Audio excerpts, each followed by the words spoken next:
wanted to share a little story with you guys. So when I was 19 years old, just like you, I was pretty hungry as a salesperson. I can remember we'd go on vacations or whatever, my wife and kids, even after 3 or 4 years, and then the first thing we would do, we wouldn't even go home and unpack. I had to get to the dealership and find out how many deals, what happened, were any of my customers in there, all those things that you guys go through, I was right there.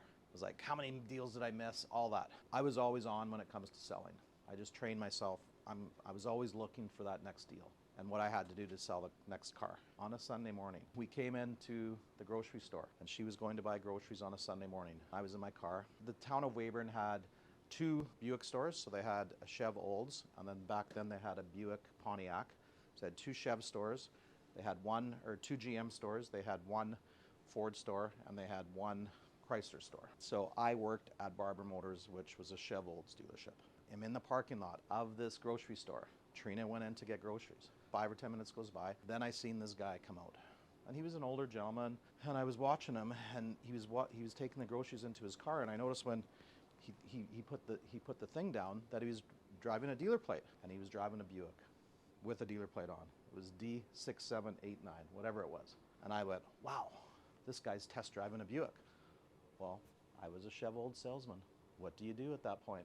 Well, my brain went, I better try and sell this guy a Chev Olds. I was insanely driven to be the best salesman. And when you're insanely driven to hit your goals, you do crazy things sometimes. My brain went, I got to let this guy know that I can sell him this equivalent vehicle. He was driving a Buick, whatever it was, but what I sold was an Olds 88. So anyway, Trina's walking through with the groceries, and I'm flagging her. I'm saying, get here, come on, hurry up.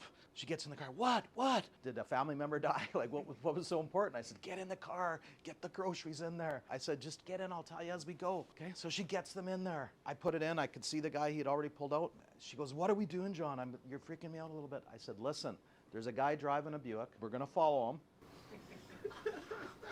I need to let him know that I can sell him a Chev Olds. So sure enough, Weyburn's not big, but he turned left, I turned left. He drove down. About 10 minutes, my wife was like doing one of these. I don't think we were married at the time. She's like, I don't know, we might not get married now.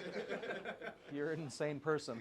I literally followed him up. I could see him look in the rearview mirror. He seen me following him. Finally, he pulled into the door. He pulled up to the driveway. He got out. I pulled right behind him, got out of my car, walked up, was wet behind the ears, young guy, lots of confidence though, pulled out and said, hello there, my name's John Kot. I work at Barber Motors, I sell Oldsmobile 88s. I couldn't help but notice that you were test driving a Buick, and I just wanted you to know that Olds 88 is pretty similar, and I would love to arrange a test drive. Sorry about following you and stalking to you. I wanted to make sure that you knew that I could give you great service. As you can see, I'm pretty hungry for people's business, and I would really like to be able to give you a test drive. Like I said, he was an older guy. He said, okay, let me get this straight. You work at Barber Motors, Chev Olds? I said, yeah, and you just followed me from the grocery store? And I said, yeah, I'd really like to sell you a car if you're still interested in one. I noticed you were driving with a dealer plate. He said, well, what did you say your name was? I said, it's John Kot. I'm a car salesman at Barber Motors. And he said, well, I'm not going to be able to buy a car off you. And I said, oh, okay. Well, you already did the deal? Well, he goes, no, because I own the Buick store. And he said, so no, you can't sell me a car, but I don't know if I have any other salesman that would follow someone from the grocery store. So good on you. And so I was really nervous. It was a Sunday, so I was like, oh, wow. So anyway, sure enough, the next morning, my boss, Mel Barber, called me into the office and said, John, can I see you? And I said, yeah. So I sat in the office, and he's like, how was your Sunday? And I said, it was good, yeah. No, we, went to church and did some errands and stuff. He goes, get groceries? I said, yeah, we got some groceries. He said, I got a call today from Mr. Dreiss, who owned the Buick store. He said that you followed him for 9 blocks into his house. And tried to sell him a car. What were you thinking? I said, hey, seen a guy on a dealer plate. I just went for it. I wanted to try and sell him a car. Well, he let me know that if I didn't want you working for him, that he has a job for you over there. He said he's never seen anyone that is that driven before of trying to achieve their goals. So the moral of the story, guys, is I was insanely driven to do something like that.